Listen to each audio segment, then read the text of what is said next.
নমস্কার। আজকে আমরা পুরীর সমুদ্র সৈকতে উপস্থিত। আজকে দিনটি খুব সুন্দর দিন, ভীম একাদশী। এর নাম ভৈম একাদশী বা জয়া একাদশীও বলে। তো এই সুন্দর দিনে মনোরম পরিবেশে একাদশীর দিন দেখতেই পাচ্ছেন সমুদ্রে ভীষণ জোয়ার এসেছে। আমি আজকে একটি সুন্দর জিনিস আপনাদের উদ্দেশ্যে নিবেদন করব। সেটি হলো একাদশী যে কতগুলি আছে, সেই একাদশীগুলির নামকরণের তাৎপর্য কী। প্রথমত বলি যে একাদশী কেন নাম হয়েছে একাদশী। না, এই শব্দটিকে ভাঙলে আমরা পেয়ে যাব এক যুক্ত অদ যুক্ত অস যুক্ত নিপ প্রত্যয় করে এই শব্দটি গঠিত হয়েছে। অদ শব্দের অর্থ হচ্ছে অত্তি, সংস্কৃতের যে রূপ আছে ধাতুরূপ অত্তি রূপ হয়, অর্থাৎ ভোগ করা। আর অস আছে, অস শব্দের অর্থ হচ্ছে খাওয়া। একবার মাত্র খাওয়া হবে যেই দিন, তার নাম একাদশী। তবে ভাত মুড়ি তথা জিরা ধান থেকে যেসব সামগ্রী, যেসব খাদ্য প্রস্তুত হয়, কলাই থেকে যেসব খাদ্য প্রস্তুত হয়, সেগুলোকে খাওয়া নিষেধ। যাক, এবার আমি মূল পর্বে ফিরে আসছি। প্রথমত বলবো, তবে স্যার একেএম চ্যানেলের পক্ষ থেকে আপনাদেরকে নমস্কার জ্ঞাপন করছি। কৃষ্ণপক্ষ এবং শুক্লপক্ষ, বৈশাখ মাসের কৃষ্ণপক্ষের যে একাদশী তার নাম বরুথিনী। বরুথিনী শব্দের অর্থ হচ্ছে ভালো থাকা, এতে শরীর ভালো থাকে, রোগ জ্বালার প্রকোপ কমে। শুক্লপক্ষের একাদশীর নাম হচ্ছে মোহিনী একাদশী। এই একাদশী করলে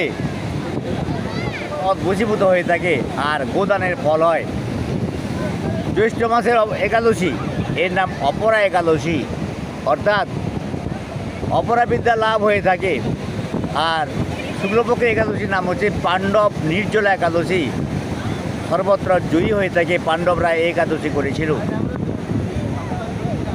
আষাঢ় মাসে কৃষ্ণপক্ষের একাদশী যোগিনী একাদশী। এই একাদশী করলে যোগযুক্ত হয়ে থাকে, সদ্গতি হয়। আর শুক্লপক্ষের একাদশী শয়ন একাদশী। একাদশীর দিন এই একাদশীতে হরি শয়ন করেন, নির্বিঘ্নে ঘুম হয়ে থাকে। একাদশী করলে শরীর চিন্তামুক্ত হয়। শ্রাবণ মাসের একাদশী কৃষ্ণপক্ষের কামিকা একাদশী, এতে কামনা পূর্ণ হয়। আর শুক্লপক্ষের একাদশী পবিত্র আরোপিনী একাদশী, এতে পবিত্র হয়, চিত্ত পবিত্র হয়, চিত্ত শুদ্ধ হয়ে থাকে। আর ভাদ্র মাসের একাদশী কৃষ্ণপক্ষের অন্নদা একাদশী, অন্নের অভাব হয় না। একাদশী করলে অন্ন দান করতে সামর্থ্য হয়।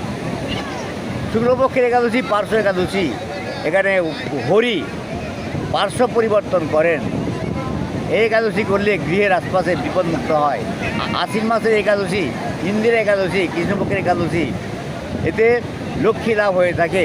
আর শুক্লপক্ষের একাদশীর নাম হচ্ছে পাশাঙ্কুশা একাদশী, সংসারে মায়াজালকে অঙ্কুশ দ্বারা ছেদন করা যায়।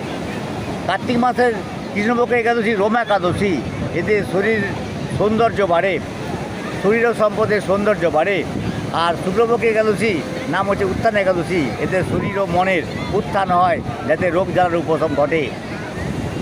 অগ্রহায়ণের যে কৃষ্ণপক্ষের একাদশী তার নাম হচ্ছে উৎপন্না একাদশী, এতে সর্ববস্তু অধিকার জন্মে মনে শ্রদ্ধা সুপ্ত উৎপন্ন হয়ে থাকে।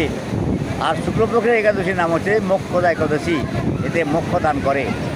পৌষ মাসের কৃষ্ণপক্ষের একাদশী সফলা একাদশী, সব কাজে সফলতা আসে।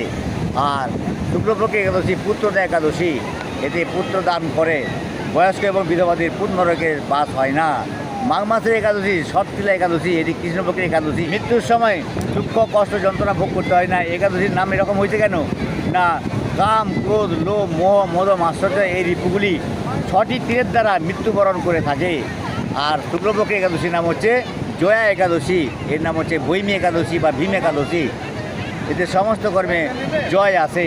আর ফাল্গুনের একাদশীর নাম হচ্ছে বিজয় একাদশী, সব কার্যে বিজয় আসে, জয় অবশ্যম্ভাবী। আর শুক্লপক্ষের একাদশীর নাম হচ্ছে আমলকি একাদশী, মল ক ই, অর্থাৎ সমস্ত মল যেখানে দূরীভূত হয়ে যায়, মুছে যায়, মন শুদ্ধ হয়ে থাকে। আর চৈত্র মাসে একাদশীর নাম হচ্ছে পাপ মোচিন একাদশী, কৃষ্ণপক্ষের একাদশী, এতে পাপ মোচন হয়ে থাকে এই একাদশী করলে। আর শুক্লপক্ষের একাদশীর নাম কামদা একাদশী, এই একাদশী করলে কামনা বাসনা পূর্ণ হয়। আজকে এই পর্যন্ত। ভিডিওটি কেমন লাগলো?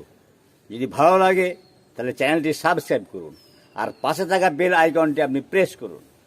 লাইক করতে পারেন, শেয়ারও করতে পারেন। আরও যদি কিছু জানার থাকে তাহলে কমেন্টস বক্সে জানান। ধন্যবাদ।